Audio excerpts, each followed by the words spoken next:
Am I audible, guys?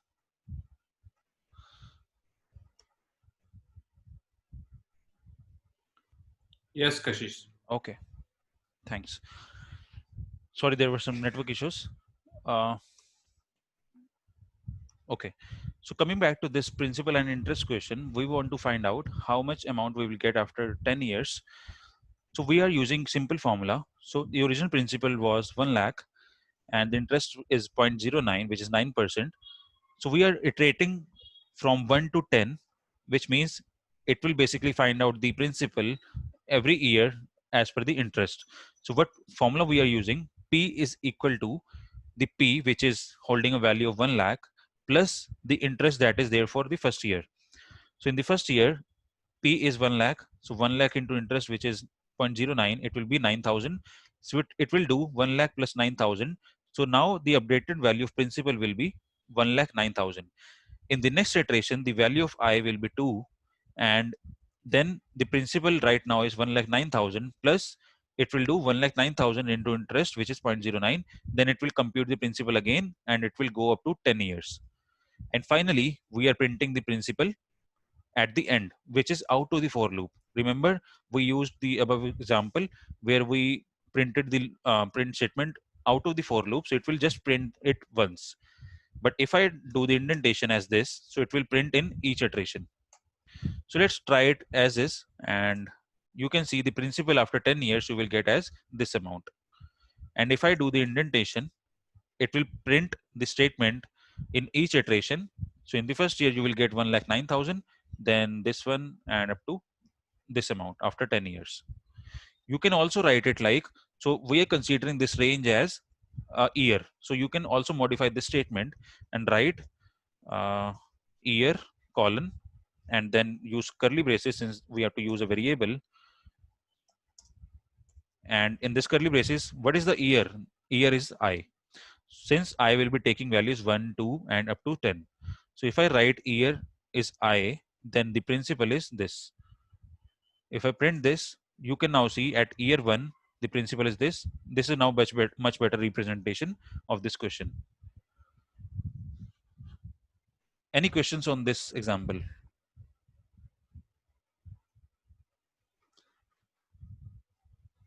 And now you can see that we are actually doing some practical examples that are used in various applications. Okay. Now I have another example where we have to solve the problem. So person A, there is a person A who took a loan of 1 lakh with interest of 10% rate, interest rate for 5 years. Suppose A took a loan of 1 lakh at 10% interest rate for 5 years. B is another person who took the loan of same amount, which is 1 lakh, but at a lesser interest rate, which is 7%. Maybe they took the loan from different banks and they got a very decent interest rate, which is 7%, but the loan tenure was same, 5 years for both of them. So what is the loss for the person A? So he is paying more interest. That's why he's losing his money. So what is the loss for this person? So for to find that, just think about the logic in your mind first. What we have to do. So first of all, we have to find in first year what is the loss for the person. What is the amount that person A is giving? What is the amount that person B is giving? So person A is giving 10%, person B is giving 7%. So if I take a loan amount of 1 lakh, so person A is giving 3,000 more than person B. So that is the loss for person A. He could have get the interest rate 7% from the bank that person B has taken the loan. Similarly, in the next year, the again loss will be more and more. So let's see how we are going to compute it. So P1 is the principal since they both took the loan of 1 lakh. So interest 1 is for person A, which is 0.1. Then we are defining P2, which is principal 2, which is same as P1. So that's why I've written P2 is equal to P1. Then interest rate 2 for which is person B, it is 7%, which is 0.07. So these variables are clear to us. Now let's understand the logic that I've applied. So for I in range 1 to 6, why I have used 1 to 6? Because the loan was for 5 years, so my loop should iterate 5 times. So it will start from 1, it will go up to 5. 6 will be excluded. We are also clear up till here. Now the exact logic that we are going to define here is P1 plus equal to P1 into interest 1. If you are confused with this statement, I can rewrite it is similar to P1 is equal to P1 plus P1 into interest 1. This is the same statement, but we have just used assignment operator above. So don't just get confused. This is just the assignment operator that I'm using, and the above statement is very similar to this. You can use either of them. Okay. Now we have written P1, which is 1 lakh, plus P1 into interest 1. So it will be 10,000. So the principal one will be 1 lakh 10,000. Next, principal 2 will be 1 lakh 7,000. If I check the loss in the first year, it will be P2 minus P1. Okay.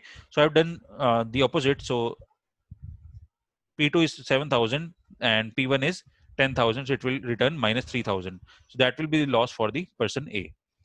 We can also write year and colon, and in this curly braces we can write I for the year, and the loss is this. Let's print that.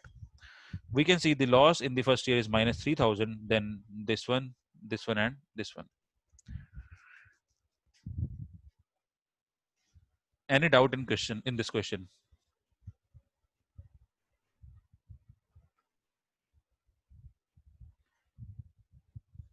Has the calculation become compound because of loop? Yes. So this calculation has become compound because if I take the previous example, so original principal was defined out of the loop. If we would have defined the principal inside the loop, then P will be, you can say, overwritten in every iteration. But here, the original P will be used in the first iteration. Then in each iteration, the updated P value, not P value, principal value will be used in the other iteration. So in the first iteration, it will become 1,09,000. Then in the next iteration, the principal will be used as 1,09,000. The updated principal will be used in each iteration because we are not using the original principal anymore.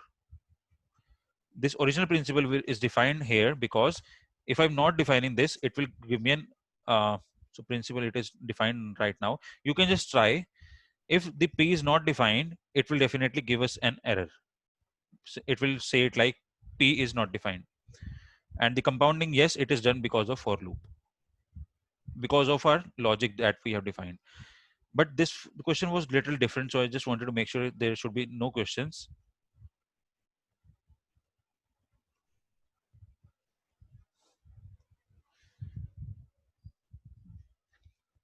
Any questions in this? If there is no question, then I'm going to give you one question for maybe take it as practice, or maybe you can ask a question right now.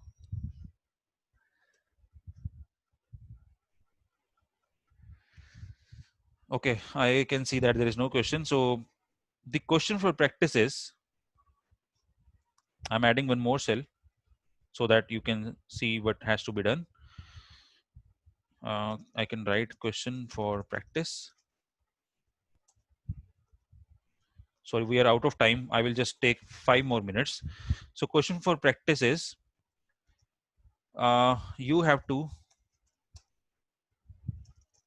compute the total loss that we uh, sorry total loss that person A has incurred. Is the question clear? We have to find out the total loss that person A has incurred in all the years. So maybe practice this and send your code in the group if you are done, or if there are any questions you can put that in WhatsApp group. We can discuss that. So this is the question that you have to practice. If there's any question on this question, maybe if you're not clear about the question, I can just repeat that. Otherwise we can move to the other examples.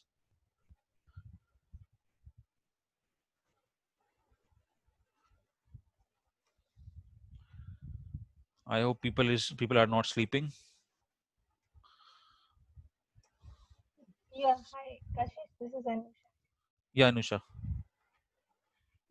As you mentioned in your question, you have to compute the total loss that person A has incurred. Uh-huh. The question is that he or she, whatever, Yeah, the person has taken loan of 11 lakh, right? So when you're 1 lakh. asking for loss, what are you basically asking for? It's a So loan amount, right? loss, No, 11 not 1 lakh. if Sorry. you have understood this question, so suppose you have taken a loan from some bank of 1 lakh and you have taken at 10% interest rate, right? Suppose I have also Mm-hmm. taken one loan from some other bank, but I am paying just 7%. So maybe you could have also Mm-hmm. get the loan from my bank from where I have taken. So you could have saved your 3% interest rate that you are paying against your loan. So that is your loss Okay. that you are paying to the bank extra amount. Okay, in comparison with B, right? Yes, yes, yes. So as you can see in Okay. this question, what so this was what we have done in this question. So we are computing the loss for Mm-hmm. person A. In the first year, he is paying 10% interest rate. So 10% of the 1 lakh is 10,000, Okay. and I got 7% it. of 1 lakh is 7,000. So loss is 3,000. So now the question Okay. is to compute the loss, total loss that he or she has incurred in all of these 5 years. Okay. And Got Kapil, it. you are I thought this was um, just the part A you were asking something that I'm not able to figure out. okay. Sorry. Are we clear on Thank this you. now? Yes. Thank you. Okay. Kapil, you are quite correct on this. Maybe you can try it, complete code, and try not to copy this code. Write it yourself, then only you can get much clarity on it. All right. Okay. Now the principal amount is 1 lakh. For first 3 years, the interest rate is 7%. Then it has been increased for subsequent years. So if the loan amount or maybe the FD amount is more than 3 years, so the interest rate will be increased after 3 years. It will be increased by 1%. So what is the final amount you will get? So if the loan amount is again 1 lakh, interest rate is 0.07 for first 3 years, and subsequent years it will be 8%. So interest rate 2 will be, let's make it 10. So subsequent years you will get 10%. So I've written 0.1. So for first 3 years, the interest rate is 7%. So okay. So suppose I am doing FD for maybe 7 years. So I can write 1 comma 8. So it will iterate from 1 to 7. Now I'm writing some conditions. So if I in range 1 comma 4, what does it mean?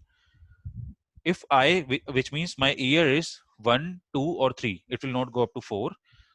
So if my I is in range 1 comma 3, we should use interest 1, which is 7%.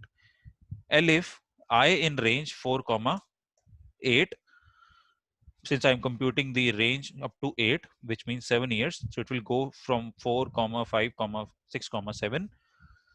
So if that is the case, we should use interest 2, which is 10%. And finally, we are printing P.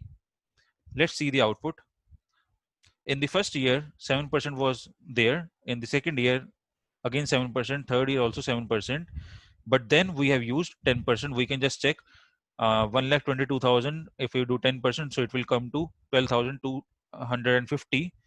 So if I add it to this, uh, 12,000. Yeah, that is correct. So 250 is added to. Uh, I hope that is correct. Maybe you can check it later. This should be working fine. So this was the logic of calculating different interest rate as per the example.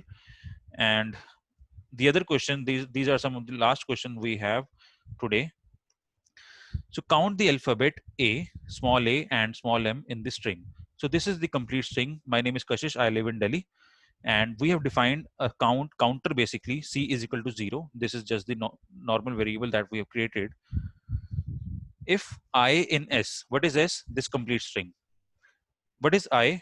So it will iterate through each word, each character of the string. So string is also iterable, so that's why it will iterate through each character. Don't um, confuse with it. It will not iterate through my, then name, then is. It will iterate through each individual character. First will be m, then y, then the white space, then n, a, m, e separately. Or maybe I can show that.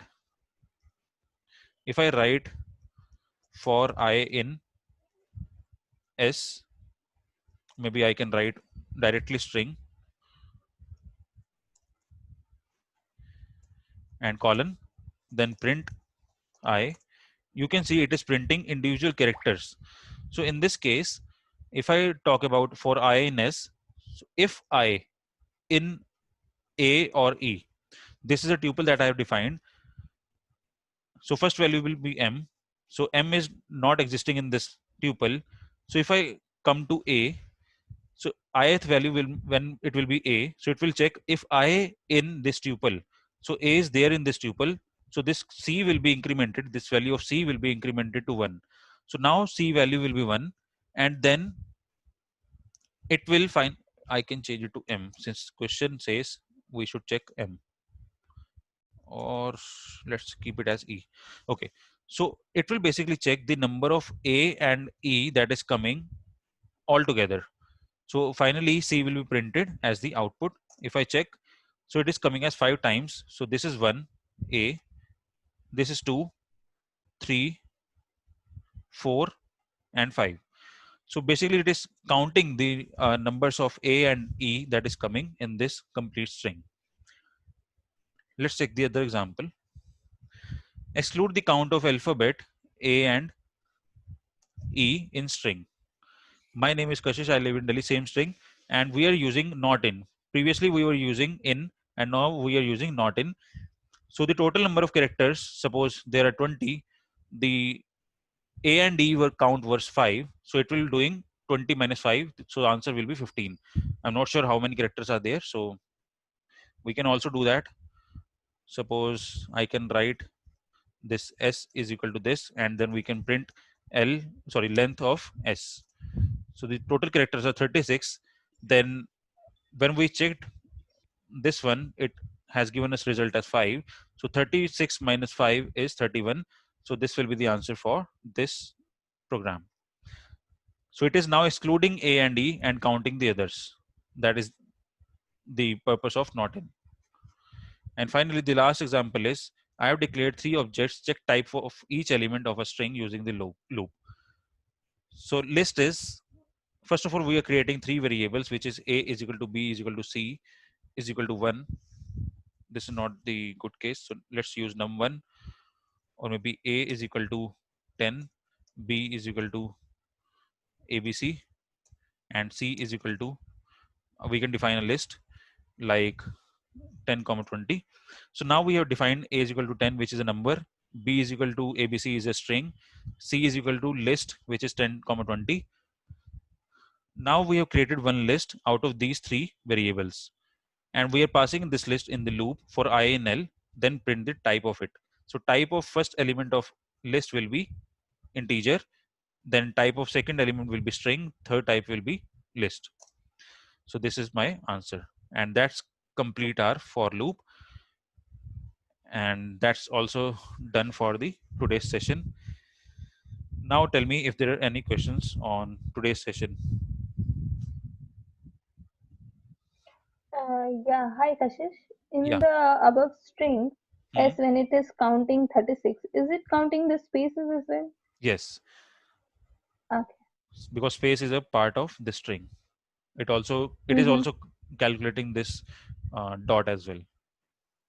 So if with, along with AE, if we just enter two blank strings, will it exclude Yes. spaces? No, it will not Okay. exclude spaces.